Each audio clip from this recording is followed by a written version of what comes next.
Good evening again, everyone. This is your broker partner, Samuel Lau.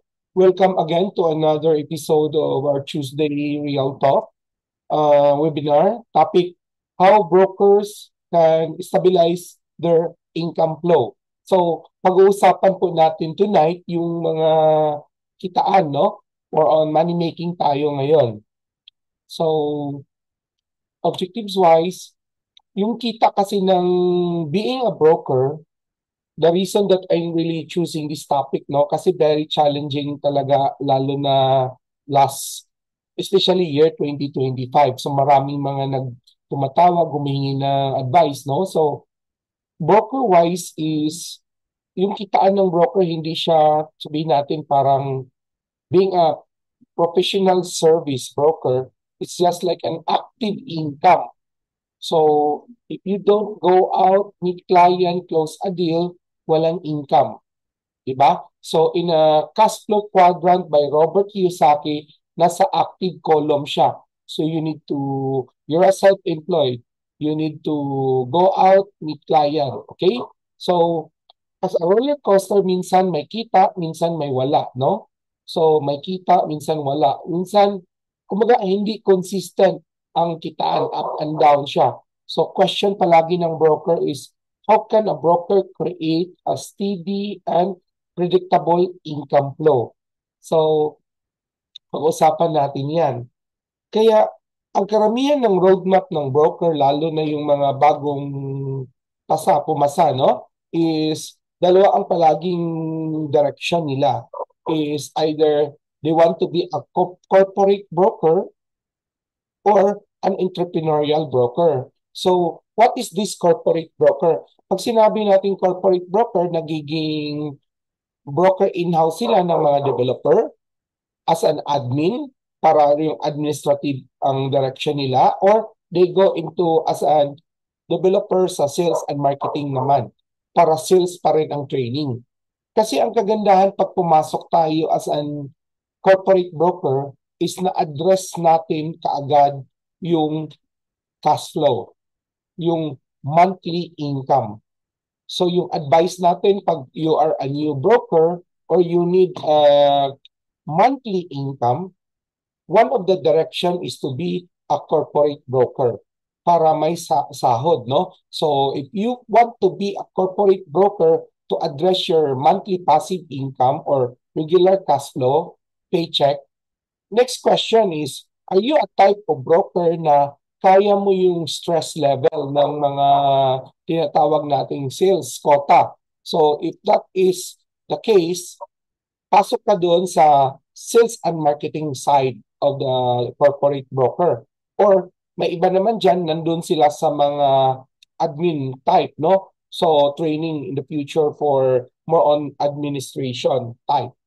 So, but other broker na yung talagang palaban, may experience na sa sales, dati ng ahente, dati na sa insurance, dati nang sa ibang negosyo. When they become broker, they wanted to be entrepreneurial. So, to be entrepreneurial is you need to understand your cash flow. Kasi as an independent broker, entrepreneurial, the word entrepreneur, negosyo, namumuhunan ka. Magkano pa kaya mong ipuhunan? Ano ba klaseng negosyong itatayo mo? Are you an independent broker, home-based broker, o magtatayo ka ng office? Are you a broker na focusing on brokerage, project selling, rental leasing, or others? Okay, so pag-uusapan po natin yan lahat ngayon. So, reality check muna tayo. 90% of the broker solely rely on sales commission. Yes, as a broker, PF natin, commission natin, or PF natin, no? We're so dependent on that. Inconsistent cash flow leads to delayed yung bill payments, inability to reinvest for marketing, tsaka daming emotional and financial stress na dumating. Kasi may babayaran ka buwan-buwan, kaso yung commission due date 3 months from now pa. So kaya pumasok yung cooperative namin ng mga broker para may pang bridging of funds, no? Manghiram ng short span para lang may pangbayad for the operational expense. So key idea is it's not the lack of income, it's the lack of systematic income. So as a broker, let's say broker Eden, sample lang ito, you need to understand magkano bang kailangan mong kitain. You need to begin with the end in mind. Let us say si Eva, broker Eva, home base siya. Kung nagtatrabaho si Eva as a bank manager, maybe sahod niya hindi bababa sa 50,000. So kung yung 50,000, kung gagawin niya, kung gusto niyang kitain as a broker, so 50,000 times 13 kasama 13 months, 650,000. So as a 650,000, divide sa commission niya na 5%, dapat yung, tama ba ako? Hold on, 50,000, 650,000, I do computation for a while ha, divide 5% commission, so dapat 13 million target sales niya for the year in terms of brokerage to do break even. Did you follow? Mabilis lang masyado. Okay. So, pag you do as a broker, dapat you know what's the value of your service. Let's say, example ulit ha, Eva work as a banker, siguro sahod niya 50,000. Times 13 month, kasama 13 month pay, kikita si Eva hindi bababa 650,000. Ngayon, kung kikitain ni Eva, kukunin niya ito sa brokering, let's say 5% commission, so divide 5%, dapat 13 million ang benta niya this year to break even para 13 million times 5% kita niya 650,000. Kaso, minsan hati, di ba? Dalawang broker, buyer side, seller side. So, 2.5 lang. So, biglang times 2, 26 million ang sales target ni Eva for year 2025. Para sa 26 million na benta niya, times 2.5% is 650,000. So yung 650,000, if you do a proper budgeting management, pasok mo sa isang bank account, bank A. And then yung buong commission. Then sa bank B, auto credit ka 50,000 a month. So then yung ATM ni Eva, mag-auto credit every 5th day of the month, amount 50,000 a month para to put a discipline limit for the expenses of Eva monthly up to 50,000 only a month. Kasi para hindi maubos ka agad, hindi yung 1 month, 2 months millionaire ka lang, ubos na agad, no? So, very important as a broker yung disiplina.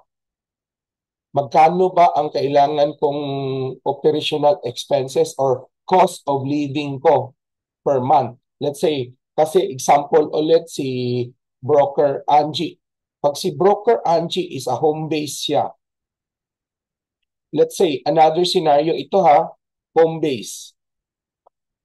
Let's say, expenses niya sa bahay, rental, utilities, pagkain, let us say, sabihin natin 50,000.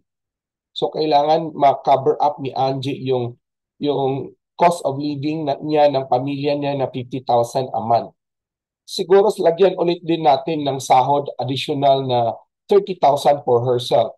So kailangan Angie 80,000 a month para at least peace of mind siya na address niya yung cost of living ng pamilya niya, pangbayad niya sa bahay, utilities, pagkain, tsaka may extra 30,000 siya na PF niya, kumbaga sahod niya. Kung magtatrabaho siya, maghahanap siya ng corporate company to give a sahod na 80,000. Or kung kukunin niya sa brokering, being an entrepreneurial broker, again, ulitin ko, being isip negosyante, entrepreneurial broker, so yung 80,000, ulitin ulit natin, yung 80,000 times 13, bakit 13? kasama na yung 13 month. So that's 1.1 million more or less. Sabihin natin kung 5% kukunin ni Angie yan over 5% na broker fee by 5%, so around 21 million ang target sales ni Angie for year 2025 to get that value break even para sagot na lahat yung 12 months niya, may bonus pa na 13 months. Pero again, not all transaction is 5%. Minsan 2.5 kasi may kasama kang listing broker or buyer side broker. So if you divide it into 2.5, kasi hati kayo, 50-50, so you can do the 21 into 42 million. So maging 42 million ang target benta ni Angie for year 2025. Very simple, no? Madali lang kumita as a broker. And what is 42 million transaction for a broker? If you really work on the number. Why I started this like this? Begin with the end in mind. Because patapos na tayo this year. We're entering year 2026. We're in our last quarter. Burn na. Kumbaga, lumabas na si Mari-chan. Christmas na, no? October, November, December. So it's time for us to do planning. How much you want kita next 2026? Magkano ba gustong kita ni Angie year 2026? Pag gusto ni Angie kita year 2026 is sabihin natin yung sample kanina, so alam niya na 42 million ang target sales niya. If that 42 million gusto niyang kunin in 5 months, that divide 5, so that's around 10 million target sales, around 8 million target sales per month, no? So again, isa lang yan pag kailangan sa sales tayo. Mamaya pag-usapan natin iba pang kitaan, no?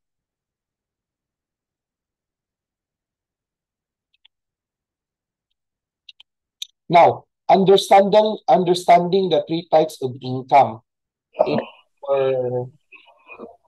Okay, may naka-on ang mic. Please manage Faye. Turn off the mic. Hold on.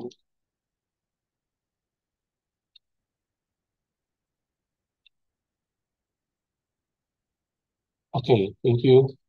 So, three types of income. We have what we call active income, we have semi-passive income, and we have also total passive income as a broker, no? So, pag-usapan natin yan kasi as a broker, hindi all the time we are healthy. Hindi all the time na we can always go out and meet our client because minsan may lindol, may typhoon, ulan, init, just like me. Last week, ulan, init, kaya during the weekend, I got cold, no? So, minsan ngayon nga, medyo barado pa ilong natin.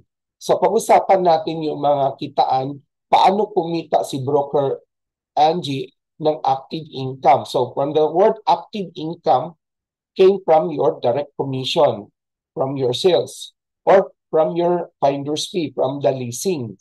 What is also your semi-passive income? Your semi-passive income is when you start networking with your fellow brokers, with your fellow RESP, with your fellow Rotarians, JCs, Lions, and colleagues, no? Meaning, purely from the referral network. Okay.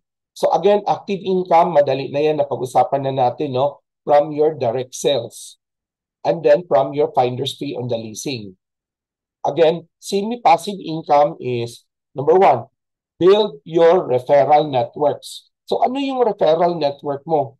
Semi-passive because yung referral network mo, si attorney tatawag, si contractor tatawag, si congressman tatawag, si co-broker mo tatawag na mayroon siyang buyer, si co-broker mo tatawag na mayroon siyang seller, ganun, no? Or yung landlord tatawag, yung property manager tatawag na mayroon siyang property for leasing. Or if you decided also to manage an RESP, so tatawag yung sales manager mo na may buyer siya. So, more or less, not 100% is your job. Kumbaga, may ka-teamwork ka na, kaya semi-passive na ang income mo. Lalo na pag na-develop mo actively, you created an automated system for your referral program, especially for your RESP, for your accredited salespeople in your realty. Pag na-develop mo yan, or na-develop mo yung collaboration mo with listing broker, especially in our multi-listings services, MLS among brokers, no? So, semi-passive income. So, ano naman yung pinaka-importante na income na dapat i-build ni Mr. Roman, ni Miss Eva, is the passive income.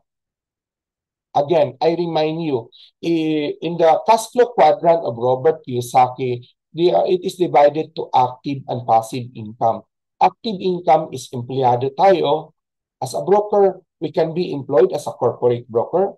As a broker, we can be self-employed broker. Yun ang pinag-usapan natin ngayon. But, pag may kita tayo, we can build the B and I. What is the B and I? The B stands for real estate business. The I stands for real estate investment. So we can build rental business. What we can build the real estate business, no? So para kahit tulog tayo, kahit nagbakasyon tayo, lalo na mahilig si Eva magbakasyon sa labas, no? So pasok pa rin yung pera every month sa bank niya. Kaya may panggastos siya for travel. Okay? So, our goal tonight is to help you create these three model type of income for your transaction. So, again, ano na natin to. Let's say, build your income for recurrent income. Okay, recurrent income is rental management fee. So, nag-manage ka ng mga rentals ng mga clients mo. So, let's say, if you manage it properly, you can also, recurrent kasi taon-taon, pwedeng kumita si Angie ng finder's fee on the rental. So, pwede siyang mag-charge ng management fee. Okay? Pwede finder's fee or pwede management fee.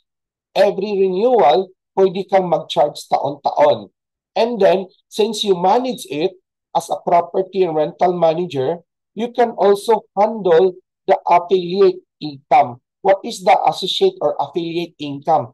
You can also do the value-added service to handle the fire insurance, comprehensive fire insurance, the car insurance, the accident insurance, and other life and non-life insurance of your client. You can also handle the property maintenance using third-party referral. You can also handle the documentation service and especially the annual RPT, no, na babayaran. So if you handle it and you have 5 clients, 10 clients, 20 clients, 30 clients, imagine the recurrent income mo taon-taon. Okay? If you focus on the rental management, may mga kaibigan tayo dito na broker, their primary income is in property and rental management. With their property and rental management, recurrent income come in not only in the rental property, in the management fee, and others, no? So marami dyan. Okay. So next sample natin is maximizing your referral network. In our semi-passive income, na pag-usapan kanina na you need to build your brand as a broker.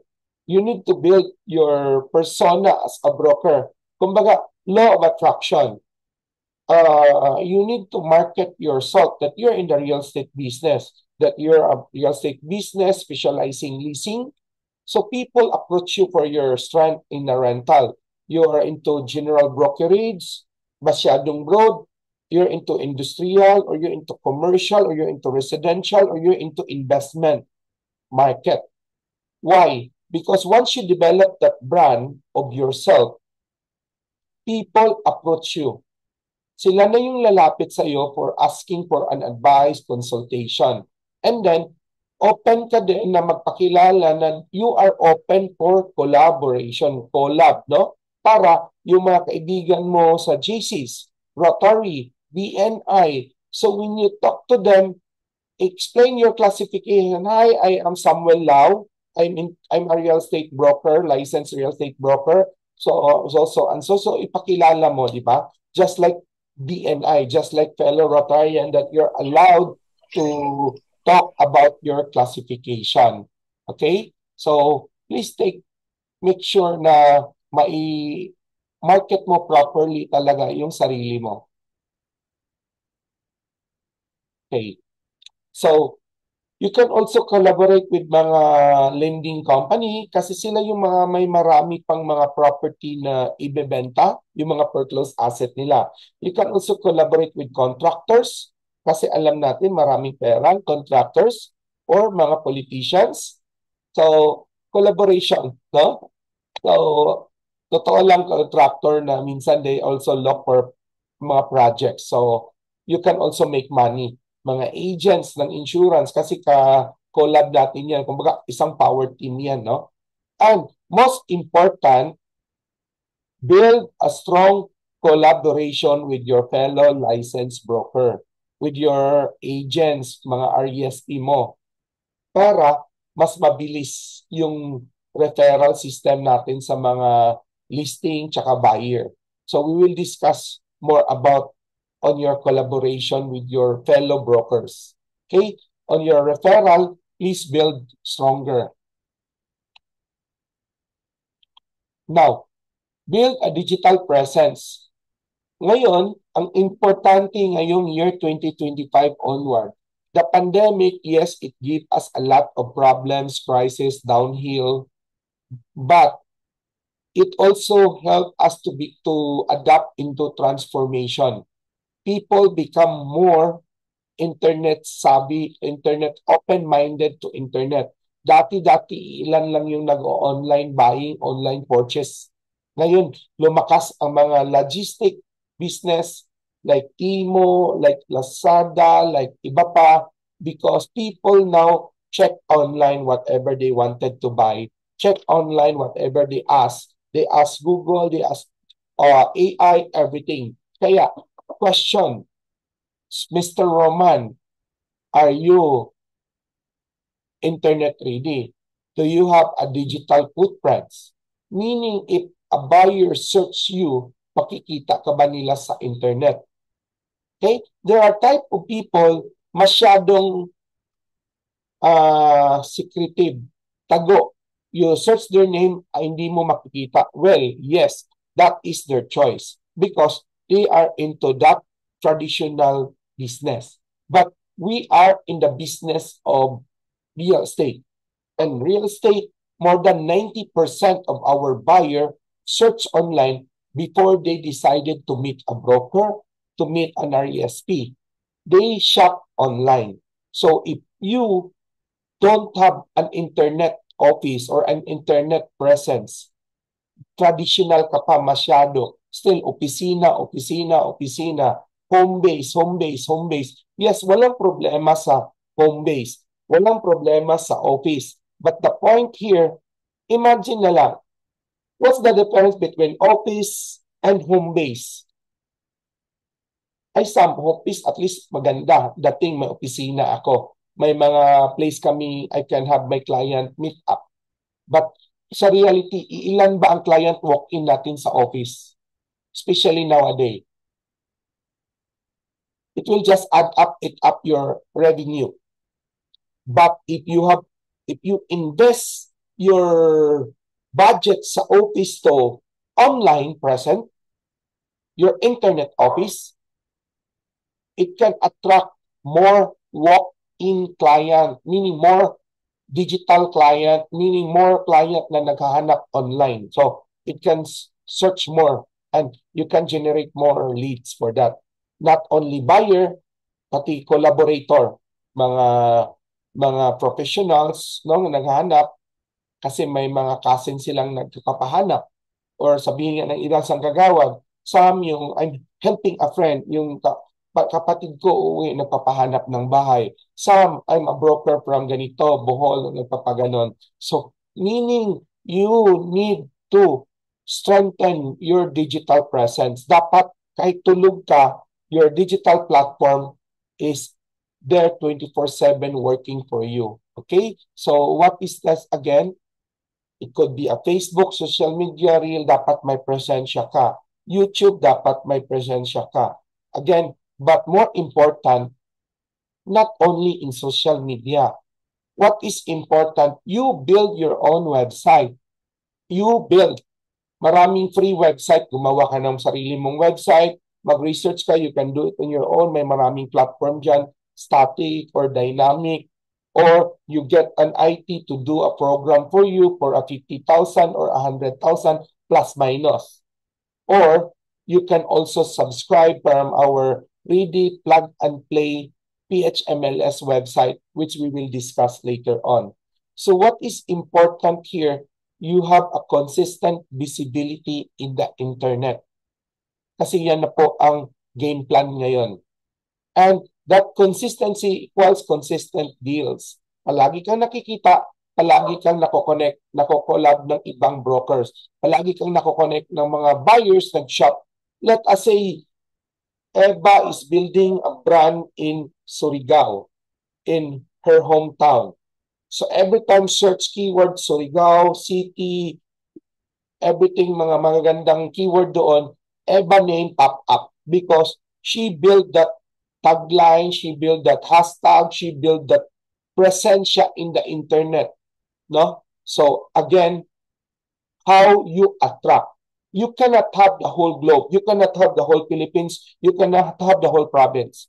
You need to have a niche market of yours.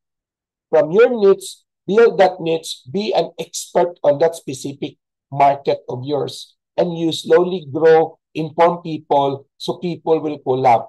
I'm not good in rentals. I collab with people with expert in rentals. I collab with people expert in documentation, expert in legal.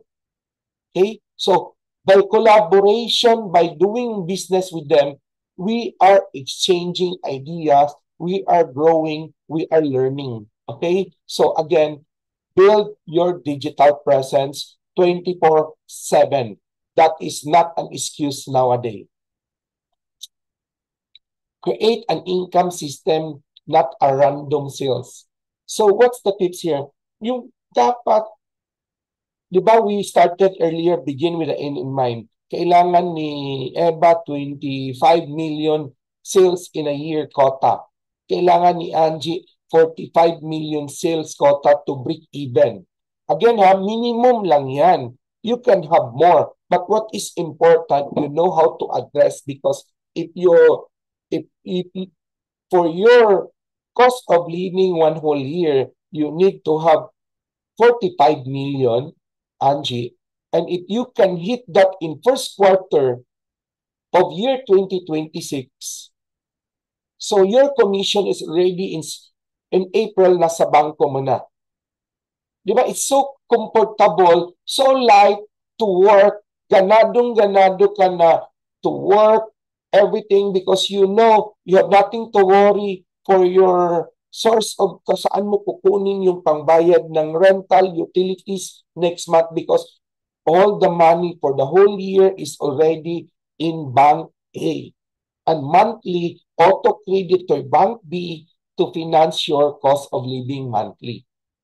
So game plan here is target your cost of living or whatever you want first quarter.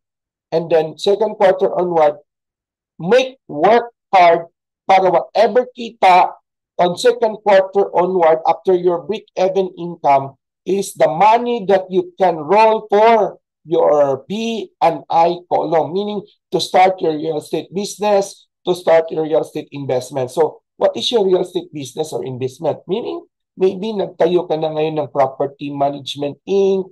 with hiring a people to do cleaning, nagtayo ka na ng Airbnb management, and you recruit your client now because you manage so may isang tao ka, dalawang tao ka, isa yung marketing, isa yung taga-linis in and out, no? Or nag-start ka na ngayon ng nag-invest ng mga bahay, mga foreclosed asset, or mga nag-reselling, nag-invest ka na para for future rental business mo. Okay, we will have another topic for the rental and income. But what's important here, hit the number, be a systematic on your income, hit the number first quarter, pag nahulog, hit it in the first 6 months. So that the remaining quarter, whatever kita is the money that you can use for your B and I column, for your real estate business and for your real estate investment. And singit na lang natin, again, invest also on your learnings to automate everything. Automated the listing, automated the, kumaga, the listing is automated. Galing na sa mga developer, galing na sa mga MLS na mga fellow brokers. Kasi meron ka ng MLS system. Automated na yung leads kasi you let Facebook Meta work for you. You let Lamodi work for you. You let Propet work for you. You let your fellow brokers work for you under our MLS program. Then, pagpasok ng leads, automated na rin yung client follow-up, listing management, funneling. Why? Because you also subscribe for your CRM to manage your leads. So again, the end of the day, sabi nga nila, the internet thing or the AI will replace people, employment, broker, agent.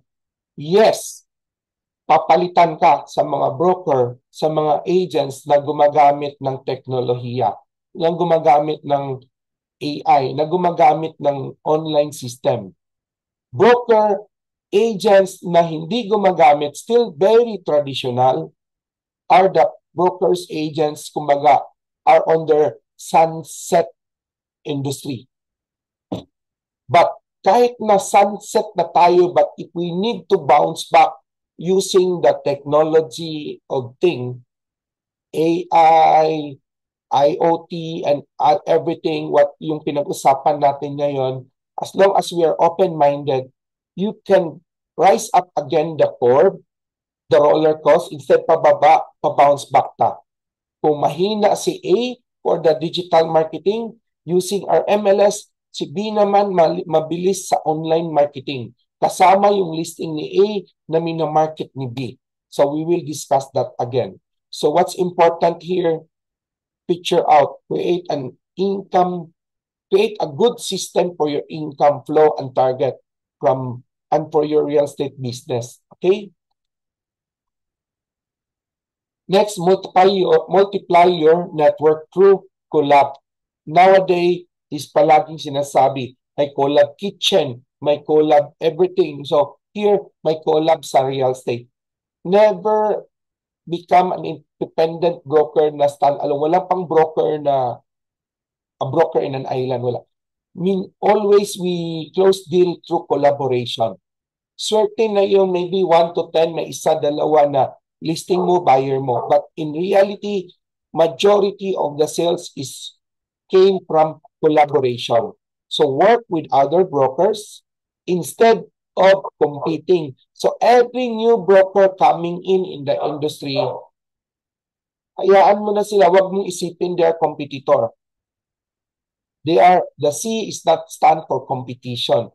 C stands for collaborator. So every new broker, they are our collaborator. Kaya always be friendly to our fellow broker. Use MLS system to exchange listing and clients. So always be active with our organization. In any organization, in the brokers organization, in the non-government NGO organization, or in the government organization, or even your school, or even your homeowners, or even PTA. So be active because you don't know, you get your next referral from your taxi driver. You get your next referral from your masseuse or yung sa therapist, no? Or you get it from your kagawad. So again, collaborate, always be active networking with fellow people. Be active in any activity gathering. Okay? So expand your network. As much possible, have additional 3 to 5 new person addition in your phone book every week. As much possible, you must have additional 3 to 5 new person in your phone book na nakilala mo, na idagdag mo sa phone book mo. So, what is PHMLS advantage? Allow me to come in something to help you. So, again, as what we discussed, you need to have an internet presence. Sa internet presence, you can do your own free website. Sina Gina, yung mga kaibigan nating broker, iba, they do their own free website. But it's stand alone, parang gumawa ka ng FP mo. Or you can hire your own IT to do your own website. Or meron tayong tinatawag na plug and play na ngayon, no? phmls.net. We have a system for brokers, for independent brokers. So for the independent brokers system, you can have your own subdomain or you can buy your own brand domain. Okay, what it can give to you, it can help you stabilize your income flow, post your listing online 24/7. So you can have romanorealty.com. Then, nandun na yung mga listing mo, tsaka nandun na rin yung listing ng mga fellow brokers mo nationwide. So your listing covered the network of your brokers, agents, developer nationwide. Promote properties via your subdomain or your auto listing page or your own brand na binili mo kay GoDaddy. Manage your listing and leads digitally. So, hindi na yung pang hard copy, naka-cloud na tayo lahat. So, kahit nakabiyahe ka, local and international, bit-bit mo yung opisina mo because your office is all in your phone or in your laptop or your tablet. As long there's an internet, or you can access all your data, all your listing, all your leads. You can reply, answer, collaborate with brokers, exchange listing real time. So what's the point here? Instead doing a traditional office expense, if you're an independent broker, you don't need an office. You need a good, sabi nga ni mentor ko noon, no, na si Sir Herbert Bo, sabi niya, what is important for a broker is may functional na sasakyan. Because broker, you need always in the go. You need always, wala ka na sa office. You're not a corporate broker na admin. If you're a broker, self-employed broker, either you go tripping with a fellow, with your client for site viewing, or you're tripping, viewing sa property with your researcher or agents for new listing. No? Or having a copy with new friends for adding up for your network collaboration, etc. So you need to keep yourself on the go, on the field, outside. What's important, you have a functional vehicle, you have a functional phone, and you need to be healthy palagi because you need to go out. Okay? So this program of broker system, it lower your costs because isang platform lang, nandyan na lahat. So it gives you higher exposure to your listing, more leads, more collaboration, more potential closing. So benefits, again, lower operational costs, no need for expensive website or IT staff because it is all in one. Subscription-based, kasama na yung maintenance, hosting, everything. Increased network, thousands of brokers and developer nationwide. Every new broker who subscribe become your collaborator. Pag may bagong broker from Naga City, they become your collaborator. So magkakaroon na tayo ng listing sa resale market tsaka sa developers market in Naga City, become part of our system. Kasi yung new subscriber, siya yung magiging collaborator natin doon. Higher conversion rate because you have internet 3D in things. Kumbaga, you have internet office, you have now internet footprint. Every time people search, you are internet. Kumbaga, walang tago, nakikita ka. So it builds trust and confidence. Paghanap, pagkita, Romano, nandun yung mga listing not only in Cebu, but Luzon, Visayas, Mindanao. But kahit na mamili siya doon, only the brand name is Romano kasi naka-hide ang mga listing broker. So you have a digital presence. It's a professional website designed exclusively for the broker. You have automation, leads, and listing sync in real time. So today, nag-upload yung broker from Baguio ng 10 new listing. In real time, lahat ng mga subscriber lalabas sa kanilang individual website yung 10 listing na in-upload ng broker from Baguio. So, ganun lang, in real time. Ang listing, di na yung tatawag ka pa. Everything is in real time. We'll have another demo for that. So, before, manual posting, limited reach, high marketing costs. After, consistent weekly inquiries, co-broker, and lower your costs more than half, more than 50%. So what is this program? Okay, it will only cost you 1,000 per month.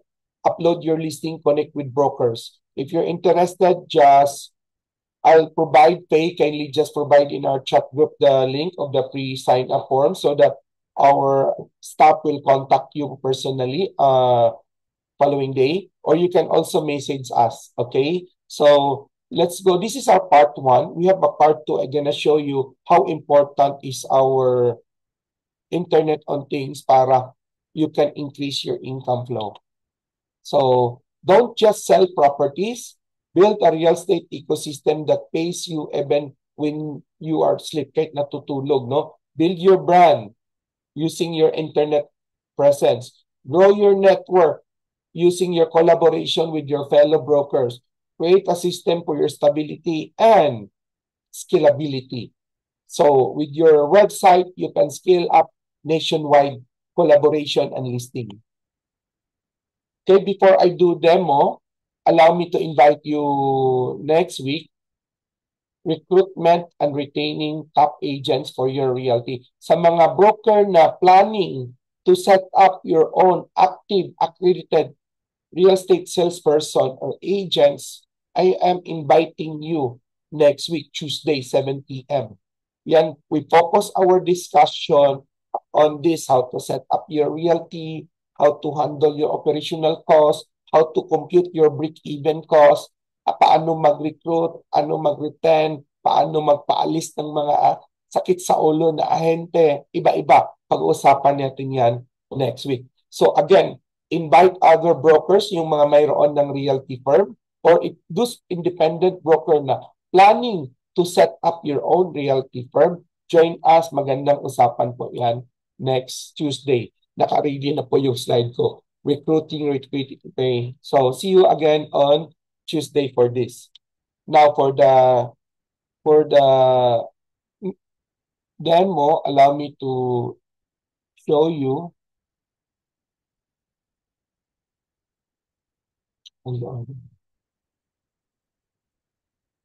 Okay. This is our PHMLS. So the moment Romano will subscribe, the moment Peter will subscribe, yung broker system package natin is for independent broker. Yung iba yung nagtatayo ng realty ha, that's for realty office package, iba yon. We're talking for independent broker package para sa brokerage listing mo, para sa project selling listing mo, rentals, and ROPA per closed asset. So, pagpasok mo dito, you have option 1, subdomain package. So, meaning, pwede yung petergo.phmls.net. Pwede din bili ka ng sarili mong domain name pro account, petergo.com or petergorealty.com. So, kahit ano dyan, ma-A or ma-B, ang B kasi may extra cost ka. Bibili ka kay GoDaddy ng domain name tsaka yung SSL license. Yung A, wala, libre na yung domain name. Pero ma-A or B, yung cost mo sa amin for the plug and play is only 1,000 per month. 1,000 per month. That's our promo rate ngayon. So you can have now your own website. So what you can see with your website, you can change your logo here, put your company logo or your photo. Then you can have this log in, log out. You can check yung listing, property for rent, for sale, property types, mga news or mga gallery. Then you can customize your contact number. Dito, You can do AI assisted na search engine keyword, or you can type the property ID or province, search the province or city. Or you can do type lang keyword then search ka agad. Tulong-tulong, no? Lalabas na. We do that later on. Dito naman sa property listing in random, every time you refresh, lalabas ang mga listing dito. Not only your own listing, kasama na yung listing ng iba pang mga subscriber natin. So let us say nag-subscribe si Peter Go. Ang listing niya is 5 pa lang na upload niya. But how come meron siyang 1,000 listing?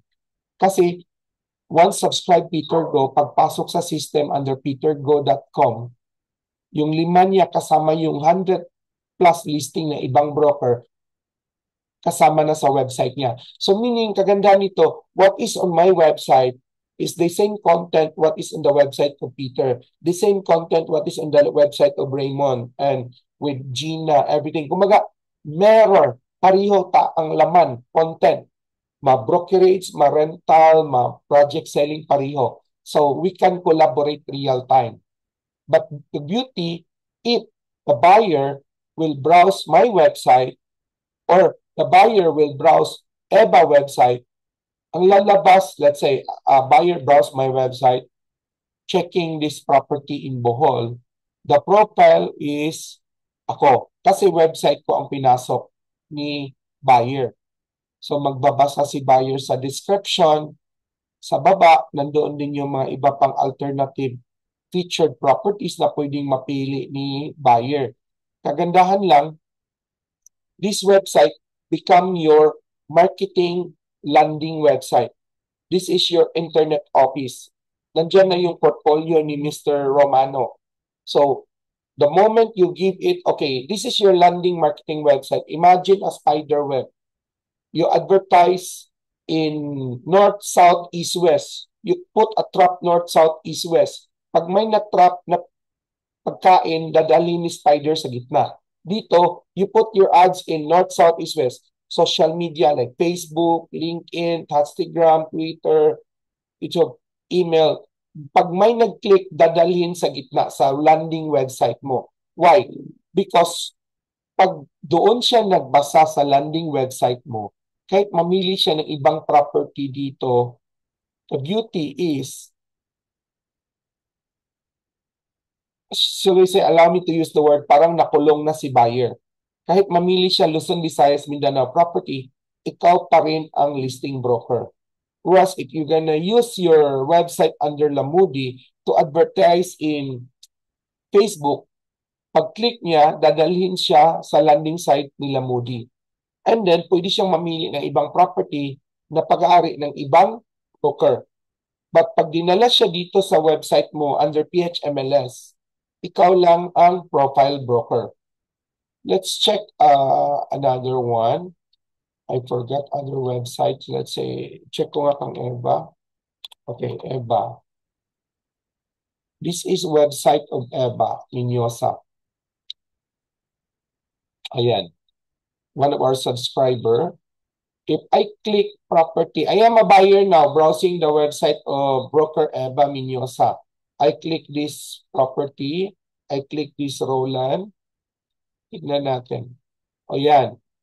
EVA Minyosa lang lumabas na profile broker. And then, kahit mag-click ako sa ibang property sa baba, EVA Minyosa pa rin ang lumabas na listing broker.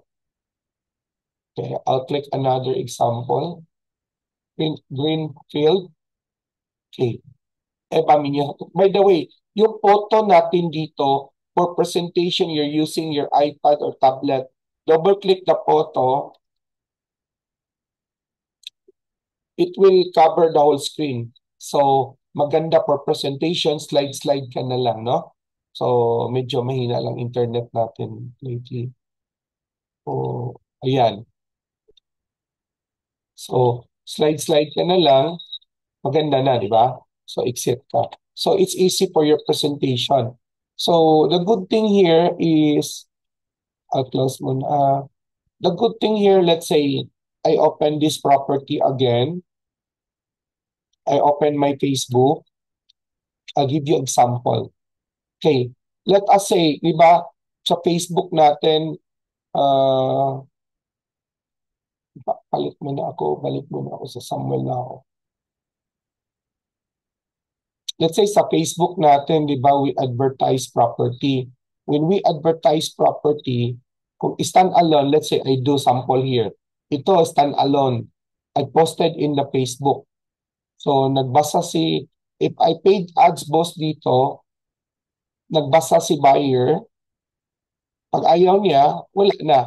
Dito lang niya binasa sa online. Hanap siya ulit.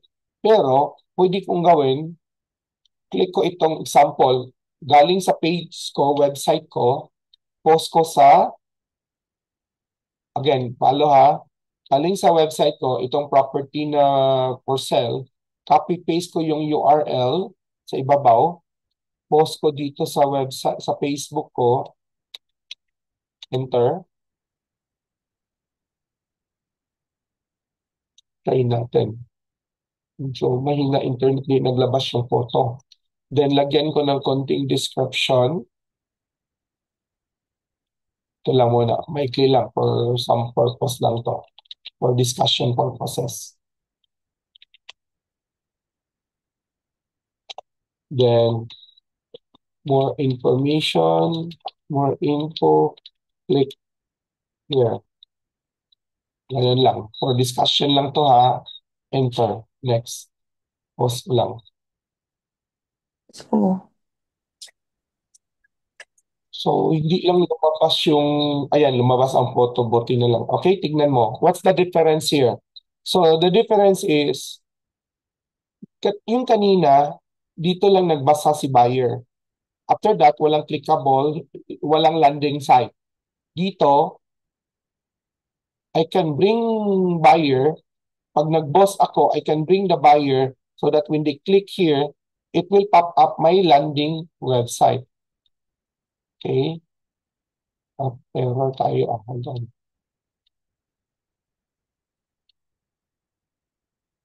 Oops. Sorry. May error. Nawala. Ulitin ko lang ha.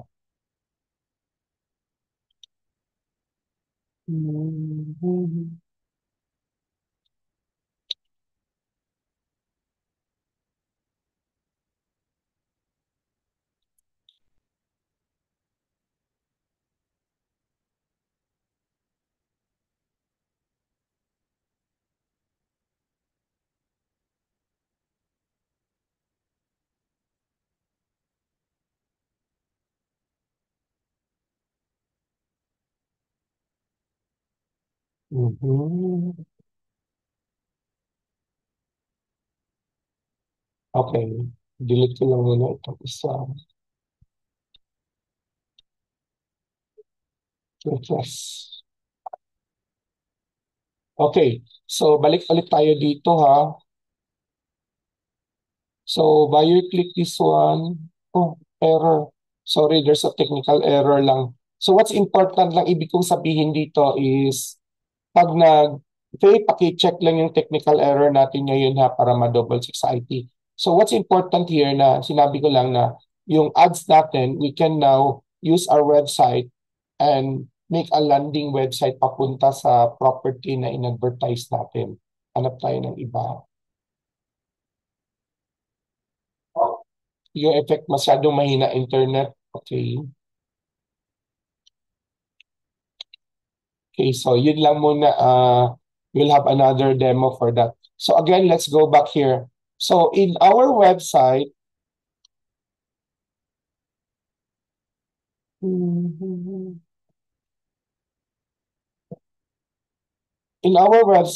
once you log in already, you can also check the members. Yung mga kasamahan mong masyadong mabagal ang internet. Sorry. Siguro it's the effect, mahina. Loading tayo. So, let's say you type Cebu brokers. Hanap ka din, either broker, first name, business location Cebu. Lalabas yung mga broker based in Cebu. So, ayan. So yung iba hindi pa nakapag-upload. So Faye, please kindly call attention of all our subscriber na di pa na-upload yung photo nila dito ha. Please do it. Double check also. Okay, so yun lang muna no para we can entertain the questions.